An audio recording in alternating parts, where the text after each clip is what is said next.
Olá, meus queridos irmãos. Alegria poder voltar a estar com você para a continuidade do nosso estudo bíblico, estudando o livro do Apocalipse, lição de número 5 da revista Compromisso.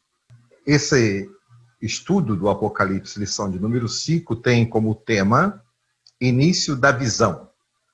Mas nós poderíamos até mesmo chamar ou denominar, né, esta lição como o Deus que está no trono. Deus no trono. O texto é de Apocalipse, capítulo 4, versículo de número 11, que é o texto que nós podemos chamar de texto áureo, né, da lição de número 5, que diz assim: digno és, Senhor, de receber glória, honra e poder, porque tu criaste todas as coisas, e por tua vontade são e foram criadas. Interessante este versículo, não é? Este versículo mostra-nos exatamente a majestade de Deus, o Deus Todo-Poderoso, aquele que deve ser glorificado por nós, a Ele toda a honra, e reconhecer também o poder do Senhor, que criou todas as coisas e que todas as coisas por Ele são criadas, porque há coisas que Deus ainda está fazendo, e foram criadas desde o início da criação. Alguns dos principais objetivos aqui do capítulo de número 4. Imagino que é revelar a visão do céu. É o Senhor, não é? Descortinando o véu e nos revelando a visão do céu. E também mostrar, através do capítulo 4, na visão de João, a glória e a exaltação do Senhor. Revelar também à igreja que o Senhor reina soberano. Então, reinar soberano sobre todas as coisas, independente de qualquer que seja as circunstâncias, né? Nós precisamos compreender e entender que Deus reina soberano. Esta mensagem, ela teve realmente importância para os irmãos do primeiro século e, com certeza, ela continua tendo importância para a Igreja do Senhor através dos séculos e até a volta do Senhor. Porque cada igreja passou por suas circunstâncias, né? Suas dificuldades, suas expectativas, e Deus reina soberano. Mostrar que Deus conduz a história para o fim que Ele planejou. Não apenas o capítulo 4, nós vamos perceber isso muito claro, né, na revelação do Apocalipse, que Deus conduz a história para o fim que Ele quer, para o fim que Ele planejou. E mostrar a beleza do céu, né? Beleza esta que nós cantamos em nossos hinos, né? A beleza do céu, o lugar de Deus e o lugar que Ele preparou para os santos. Importante, irmãos, capítulo 4, versículo 1 diz assim: depois destas coisas, ele está abrindo o capítulo 4, fazendo referência aos acontecimentos do capítulo 1, 2 e 3, não é? Ou seja, depois de Deus mostrar a sua voz para a igreja, depois de mostrar a voz de Deus para a igreja, ou seja, depois que Deus se dirigiu à igreja, não é? Se revelou a João e se dirigiu à igreja, naturalmente, agora, a partir de agora, João vai ter uma experiência tremenda com o Senhor, que é revelado a nós. João, então, agora é convidado para subir à presença do Senhor. A visão de João, né, a visão que ele recebe do Senhor, é para ver a morada de Deus, para que ele pudesse contemplar a morada de Deus e, a partir daí, ele começa, então, a revelar, não é, a beleza da morada de Deus. E João, então, escreve a visão da morada de Deus com riquezas de detalhes. Há aqui símbolos, né, que são apresentados e que vão continuar sendo apresentados, que representam a grandeza da morada de Deus, mas, acima de tudo, a majestade de Deus. Assim, irmãos, Deus está no trono. É desta forma que se inicia a visão. Primeiro, Deus está no trono. E a razão é a revelação, não é? Que Deus tem para a igreja. Veja no versículo 1. João viu uma porta aberta. É a razão da revelação. É Deus querendo ter a comunhão, não é, com a igreja dele. Porta aberta, né? Então o texto diz que João vê a porta aberta. A porta aberta para a igreja, para os salvos. Não é para qualquer pessoa. É para a igreja, para os salvos. Porta aberta para a comunhão com Deus, para uma aproximação com Deus, né? E o próprio Jesus disse, né? Eu sou a porta, e quem entra por mim achará. João 10, verso 9. Palavra do próprio João nos evangelhos. Porta aberta, significando céu aberto, né?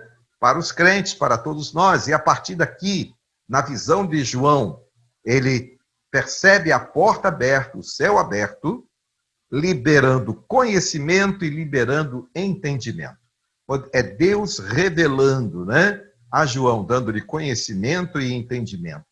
João, então, entende os planos divinos para a igreja. É exatamente isto que o Senhor intencionou, revelar os seus planos para a igreja. O Senhor está no trono para revelar a sua majestade. Não é? João tem a visão, não é, do Deus Supremo e da majestade de Deus. Versículo 2 e 3. Um trono no céu. João olha e vê um trono no céu.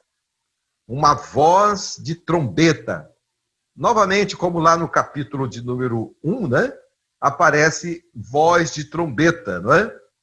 Trombeta, mais uma vez aqui, significando o poder da voz do Senhor. E a trombeta, né, irmãos, é um instrumento presente na história dos reinos de Israel e dos reinos do passado. João contempla o Senhor no trono celestial. Ele vê o trono, mas há alguém no trono. E é o Senhor que está no trono celestial. E a visão que João tem é de um trono que aparece com o seu resplendor. O resplendor do trono. Ao redor do trono. Percebe-se, então, a glória divina, não é? Através daquele resplendor apresentado ao redor do trono. Capítulo 4, versículo de número 5. Representada aqui na visão que João teve, pelas pedras preciosas, né? É representada pela visão das pedras preciosas, ou seja, semelhante a pedras preciosas. Preste muito bem atenção sempre, não é? Quando há visões a partir de símbolos, a expressão semelhante a precisa sempre estar em nossas mentes. Então, a visão gloriosa, não é, do resplendor do trono, semelhante a pedras preciosas. E que pedras preciosas eram estas, não é? Que João vai comparar? O jaspe, o sardônio e a esmeralda. O jaspe, o sardônio e a esmeralda. O jaspe, segundo as interpretações e os comentários bíblicos, nos dão conta de que indica pureza, santidade. E o sardônio indica juízo. E alguns acham e interpretam assim, porque é uma pedra avermelhada, não é? E o vermelho pode sugerir juízo. E a esmeralda, a esperança, não é? Um arco, como um arco-íris, como de esmeralda, ou semelhante à esmeralda. O trono. João vê o trono, com todo o seu esplendor. Trono, lugar da graça, lugar da misericórdia, lugar da esperança. Sim, assim é o trono. É o lugar de autoridade e também lugar de sentenças. Então, Deus está no trono para mostrar a sua autoridade e estabelecer o seu juízo. E essa expressão é bem vista aqui no texto do capítulo 4, quando faz menção que do trono saía vozes, novamente vozes, como de trovão e relâmpago, significando, então, a autoridade de Deus, a autoridade do Senhor do trono e também pronto para sentenciar. Lugar de sabedoria divina. Você percebe que é a expressão do Deus sábio, não é?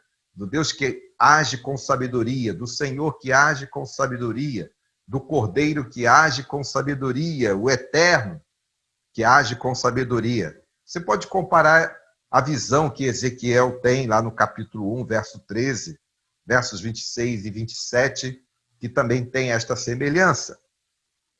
Em terceiro lugar, João está diante do Senhor, no lugar aonde o Senhor o convidou para estar, para que pudesse ser revelado a ele a santidade transparente do Senhor. A santidade transparente do Senhor. Capítulo 4, versos 4 a 8. Lugar onde o Senhor está, irmãos, é lugar santo. Não é? É lugar de santidade. Então, santidade transparente, representada aqui pelo mar de vidro. O vidro, ele é transparente, não é? E o mar, semelhante a vidro. Não é? Capítulo 4, verso 6. Significando a transparência. Ou seja, o lugar de perfeita transparência do Senhor. Da santidade do Senhor. E também o lugar de autoridade espiritual. Versículo 5. Aparece novamente a expressão sete espírito, como lá no capítulo 1, versículo 4, não é? Sete espírito, significando lugar de perfeita autoridade espiritual. Porque o número 7, que aparece várias vezes no capítulo, não é? Nos capítulos de Apocalipse, significa perfeição e também uma ideia de completo, uma perfeição completa. Lembram que lá, quando no capítulo 1, que fizemos referência aos sete espíritos, há uma conexão com Isaías. Isaías no capítulo 11, verso 2 e 3, mas vale a pena repetir. Né? Sete espíritos significando do Senhor, espírito da sabedoria, do entendimento, do conselho, da fortaleza, do conhecimento e do temor. Então, lugar onde o Senhor revela a sua autoridade espiritual e suprema. Aparece também a figura de sete tochas. Sete tochas. Ou seja, semelhante a lâmpadas. Não é? E a lâmpada tem a ideia de iluminar. Então, significando ser aqui a ação perfeita do Espírito Santo de Deus em iluminar os passos da igreja, iluminar o entendimento da igreja, iluminar no sentido de conduzir a igreja à sabedoria e dar direção à igreja do Senhor. Iluminação perfeita do Espírito para a igreja do Senhor em toda a terra e em todas as épocas. Salmo de número 104, verso 20, o salmista diz: pelo teu Espírito ilumina a face da terra. Lugar de força, lugar de sabedoria, lugar de visão, lugar de paz, de pacificação. Capítulo 4, versos 6 a 8. Neste texto aparece a figura, a visão dos quatro seres viventes, semelhantes a leão, novilho, homem e águia. Então, João olha e percebe quatro seres viventes com essas expressões, não é? Leão, novilho, homem e águia. Algumas interpretações interessantes aparecem a respeito desses 4 seres viventes. São interpretações de alguns comentários bíblicos, não é? Que são interessantes serem observados. Diversos comentários. Os 4 seres viventes, para alguns comentaristas, pode significar os 4 evangelhos. Os 4 evangelhos de Jesus, não é? Que faz referência ao Senhor Jesus, como sendo o leão, Jesus rei, Mateus. O novilho, Jesus servo, Marcos. O homem, Jesus homem perfeito, Lucas. E a águia, Jesus veio e voltará para o céu. Ele veio, foi e voltará do céu, a águia, João. Mas para outros, refere-se ao Senhor Jesus. Refere-se ao próprio Senhor Jesus. Não é? Leão, significando o poder e a realeza de Jesus Cristo. Não exatamente distribuído pelos evangelhos, mas o Senhor como representado aqui, revelado no seu poder e realeza. O novilho é o pacificador, que em Ezequiel, semelhante à visão de Ezequiel, capítulos 1 até o capítulo 10, lá Ezequiel faz menção do boi, né? E aqui o novilho. Então nós podemos perceber aqui a força pacificadora do Senhor para a igreja, trazendo o homem à comunhão com o Senhor. No caso do homem que aparece nesses 4 seres, pode significar a inteligência, a sabedoria, que no caso de Jesus é plena. Não é?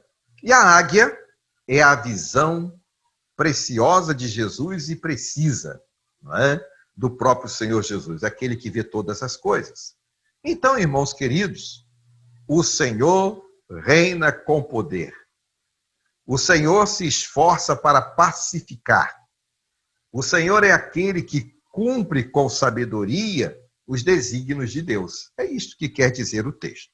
Ele tudo vê e ele tudo conduz. Em quarto lugar, aparece no capítulo 4 a revelação do reconhecimento de Deus, ou do Senhor, e a adoração à grandeza do Senhor, que está aqui no versículo de número 9 até o versículo de número 11, né? Representados aqui por 24 anciãos.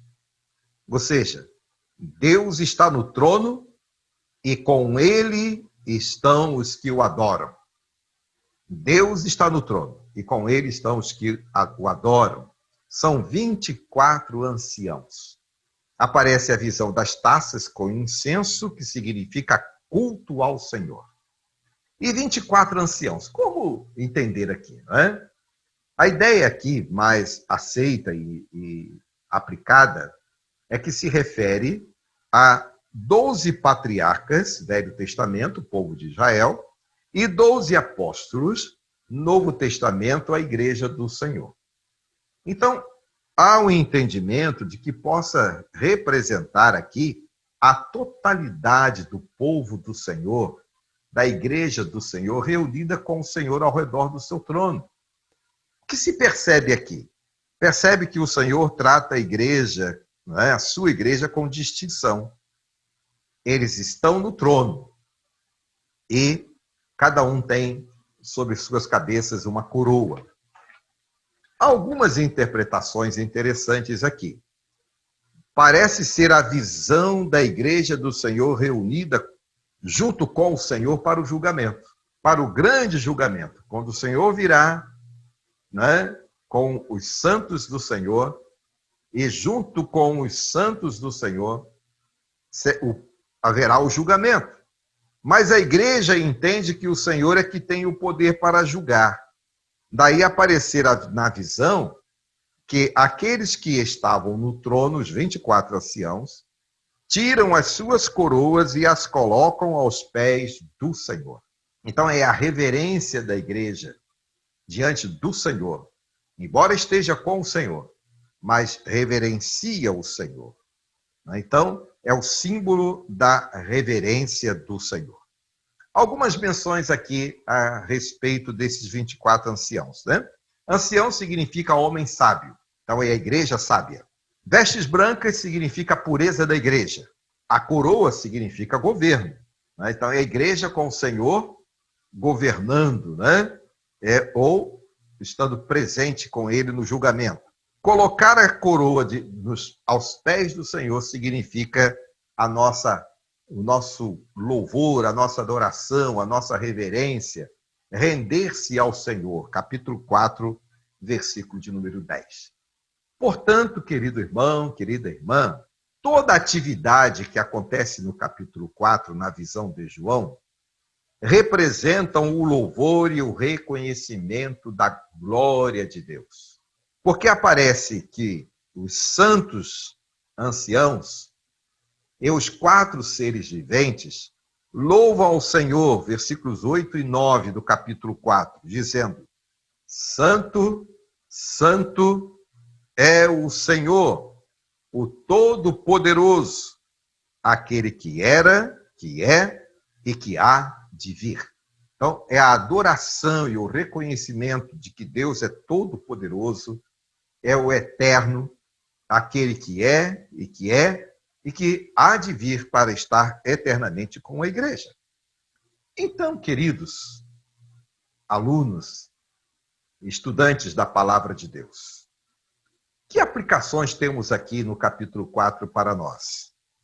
Aprendemos com a revelação de João no capítulo 4 que é preciso tratar Deus com reverência e respeito. Tratar Deus com reverência e respeito. É preciso entender o Deus Santo, o Deus Poderoso, o Deus Eterno. Entender que ele tem estes atributos, né? Sua santidade, o seu poder e a sua eternidade. E reconhecer que Deus é soberano sobre todas as coisas e que tudo está sob controle e cuidados do Senhor. E saber que o Senhor Jesus é o Cordeiro com autoridade de juiz. Ele veio a primeira vez como o Cordeiro de Deus que tira o pecado do mundo e voltará a segunda vez com autoridade de juiz para o grande julgamento. E ele precisa ser também adorado e louvado por todos nós, a Igreja do Senhor. A visão é concluída com grande celebração e adoração. É o que nós, como Igreja do Senhor, precisamos, né? Adorar e celebrar ao Senhor. A igreja precisa reconhecer o Senhor que está no trono. A igreja precisa reconhecer que Deus está no trono, que o Senhor está no trono. Nós, como igreja, precisamos reconhecer isso. A igreja precisa estar preparada para cumprir, ou se deixar cumprir na vida dela, não é? A visão de João. Ou seja, entrar pela porta do céu e estar diante do Senhor, o Todo-Poderoso. Que Deus, portanto, nos abençoe a minha vida, a sua vida, né? E que nós possamos, diante da visão que o Senhor nos dá neste estudo, sermos homens e mulheres tementes a Deus e dedicados ao Senhor, e saber que o Senhor Deus está no trono, governando todas as coisas, e que o Senhor Jesus com ele está para conduzir a igreja ao destino final, para estar com ele na eternidade. Que Deus, portanto, nos abençoe. Vamos orar? Deus, muito obrigado pela tua palavra. Conceda-nos a oportunidade de aprender cada vez mais, ó Deus, da tua palavra.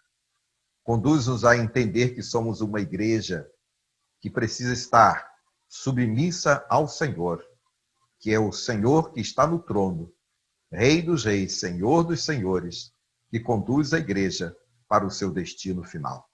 Obrigado, Deus, por esta oportunidade, pela oportunidade de compartilhar a palavra do Senhor, as lições desse trimestre com os nossos irmãos. Oramos em o nome de Jesus. Amém. Portanto, irmãos, que o Senhor abençoe a sua vida, que o Senhor abençoe a sua família, que o Senhor abençoe as nossas igrejas e que Deus Todo-Poderoso abençoe o nosso Brasil e as nações ao redor do mundo, não é? Neste tempo difícil em que precisamos cada vez mais estar com o Senhor. Amém, queridos? Amém.